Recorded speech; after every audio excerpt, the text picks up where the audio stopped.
Terima kasih Anda masih bersama kami. Bagi Anda yang baru saja bergabung, kami hadirkan kembali 3 berita utama hari ini. Kelaparan, puluhan ekor monyet masuk ke permukiman warga di kawasan Cisarua, Bandung Barat dan merusak atap rumah warga.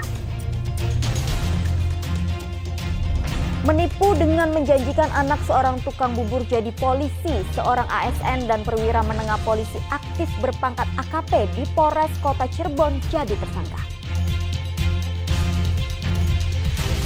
Seekor sapi milik peternak di Cisarua, Bandung Barat terpilih untuk dibeli sebagai sapi kurban bantuan Presiden.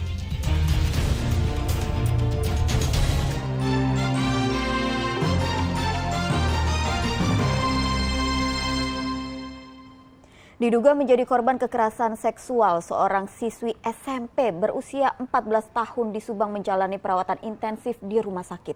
Korban mengaku diperkosa oleh 4 orang setelah dicekoki minuman keras.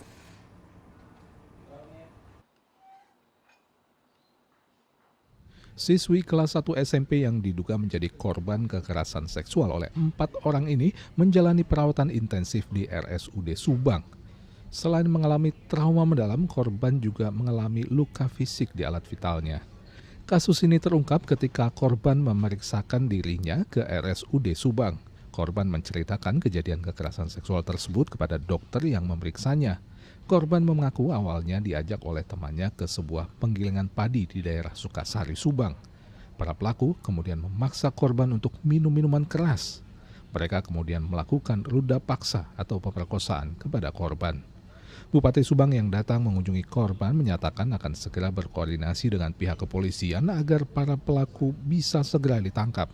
Korban juga diduga menderita penyakit langka anemia aplastik sehingga membuatnya mengalami pendarahan hebat yang dipicu oleh tindakan ruda paksa.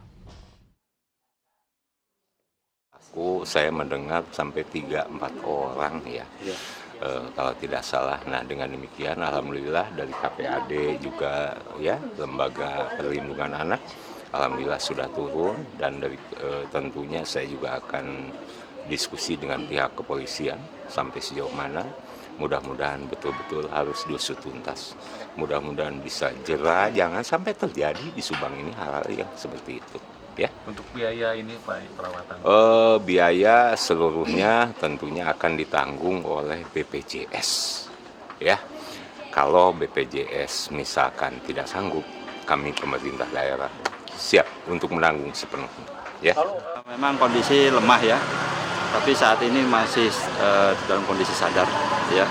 Tapi memang butuh istirahat, terutama ya secara psikologis perlu dikuatkan dulu.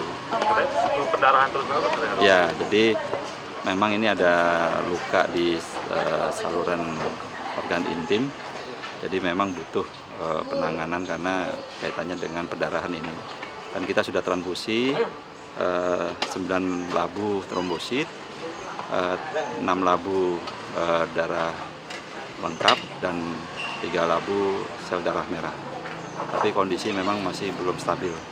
Katanya punya penyakit langka juga, dokter? Ya, jadi kita mencurigai gini, dengan ditambah darah ini harusnya sudah ada perbaikan ya. Nah, ternyata ini kondisinya memang sebelumnya rupanya ada riwayat penyakit tertentu yang kemungkinan besar, kata dokter spesialis anak, disebutnya anemia aplastik. Ada kemungkinan dirujuk nggak? Kalau nanti kita lihat hari Senin ini, kalau ada tambah darahnya tidak signifikan lagi, ya mungkin kemungkinan besar opsi dirujuk itu agak. Atas peristiwa ini, keluarga korban telah membuat laporan polisi. Zainal Arifin melaporkan dari Subang.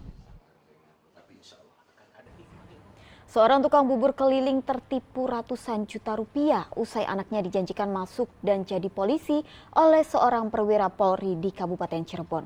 Korban menggadaikan sertifikat rumah untuk memenuhi uang yang diminta sang perwira dan seseorang yang mengaku sebagai ASN Mabes Polri.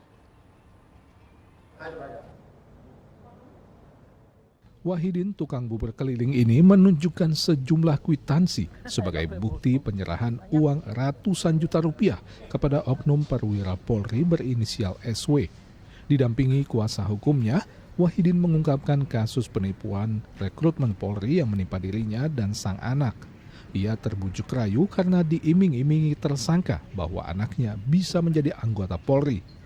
Nekat menggadaikan sertifikat rumah, Wahidin sudah mengeluarkan uang 310 juta rupiah. Uang tersebut diserahkan kepada seorang oknum perwira Polri berpangkat Ajun Komisaris Polisi yang saat itu bertugas menjadi Kapolsek Mundu Polres Cirebon Kota. Namun, meski uang sudah diserahkan, sang anak justru tidak lolos seleksi anggota Polri. Korban yang sehari-hari berjualan bubur ini kini berupaya mencari keadilan.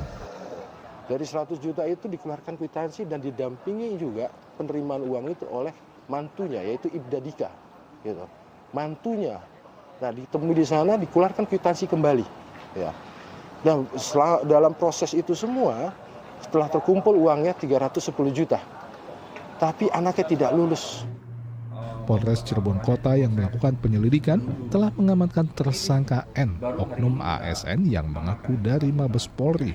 Petugas juga telah menetapkan SW, oknum perwira polisi berpangkat AKP tersebut sebagai tersangka. Kami sudah melakukan upaya lidik-sidik, di mana hari ini sudah kita amankan tersangka inisial N. Ya, inisial dan kita amankan dan sekarang dalam proses pengembangan termasuk dari inisial S. Sudah kita tetapkan tersangka dari hasil gelar hari ini. Nanti segala perkembangan akan kami sampaikan ke media lebih lanjut. Oknum ASN dan perwira Polri yang saat ini berdinas di Polresta Cirebon itu sudah berada di Polres Cirebon Kota untuk proses penyidikan. Maruli Habibi melaporkan dari Kota Cirebon. Oknum ASN dan perwira menengah aktif yang dituduh menipu seorang tukang bubur dalam perekrutan anggota Polri ditetapkan Polres Cirebon Kota sebagai tersangka. Kedua tersangka mengiming-imingi korban bahwa mereka bisa meloloskan anak korban menjadi anggota Polri dengan biaya ratusan juta rupiah. N. Oknum ASN yang baru pensiun ini ditangkap petugas Satreskrim Polres Cirebon Kota Senin siang. Oknum ASN yang mengaku dari Mabes Polri ini telah ditetapkan sebagai tersangka penipuan rekrutmen Polri bersama AKP SW. Dari tersangka, polisi menyita sejumlah kwitansi penyerahan uang dan bukti transfer senilai 310 juta rupiah. Kini AKP SW telah dimutasi dari jabatan Wakasat Binmas Polresta Cirebon menjadi Pamapolda Jabar untuk menjalani penahanan di sel khusus untuk rangkaian pemeriksaan kasus ini. Keduanya ditetapkan sebagai tersangka berdasarkan pemeriksaan maraton terhadap 5 orang saksi. Ini memang walaupun dalam konstruksi kejadiannya bahwa SW ini sebagai perantara terhadap tersangka N.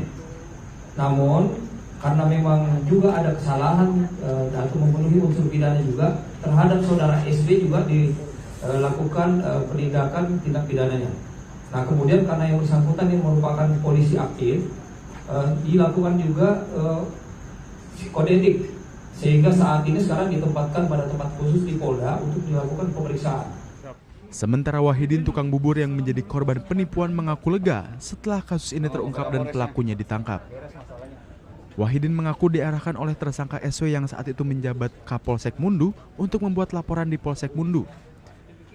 Namun bukannya mendapat keadilan, kasusnya justru mangkrak hingga akhirnya diambil alih Satreskrim Polres Cirebon Kota. Prosesnya ngendap di Polsek Mundu. Apa sebabnya? Nggak tahu, saya juga diarahkan ke situ, diombang-ambingkan di situ, gitu aja. Kapolseknya siapa waktu itu? Bapak SW. Oh, tahun berapa itu Pak? Tahun 2021. Sempat ada intimidasi Pak dari tersangka SW selama kasus ini mencuat? Ada sedikit, cuman lah itu efek. Telepon atau Ya, kata-kata telepon, didatangi? ada inisialnya, nggak ada nomor tak dikenal, ada. Ada musuh satu, saya pengen cari keadilan dan hak saya kembali gitu. Apa yang dia sampaikan dan jadikan, saya harap kembalikan. Tolong. Saat ini AKP SW masih menjalani pemeriksaan di Polda dan akan menjalani sidang kode etik kepolisian.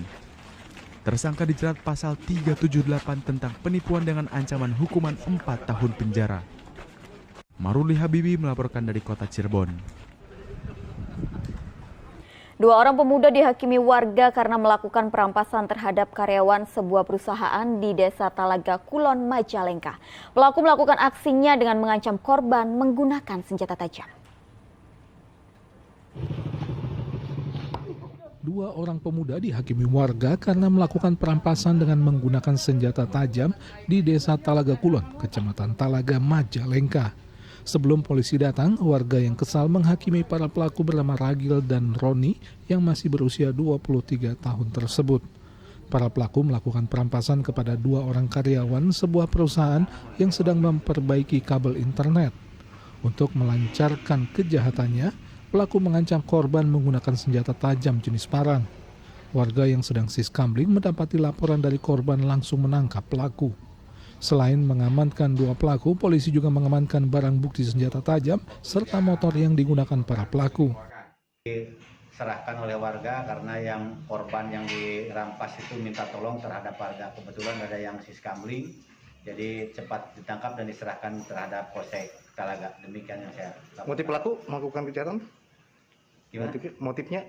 Motifnya untuk memiliki HP tersebut untuk dijual kembali untuk kebutuhan sehari-hari. Apakah itu residivis kemana? Yang satu resi PPA, yang satu bukan. Kalau kaitan sajam yang dibawa, apakah memang sengaja dibawa oleh pelaku? Sudah dipersiapkan dari awal. Kedua orang kini mendekam di sel tahanan Mapolsek Talaga untuk menjalani pemeriksaan lebih lanjut. Keduanya dijerat pasal 368 KUHP dengan ancaman hukuman 4 tahun penjara. Agun Gunawan melaporkan dari Majalengka.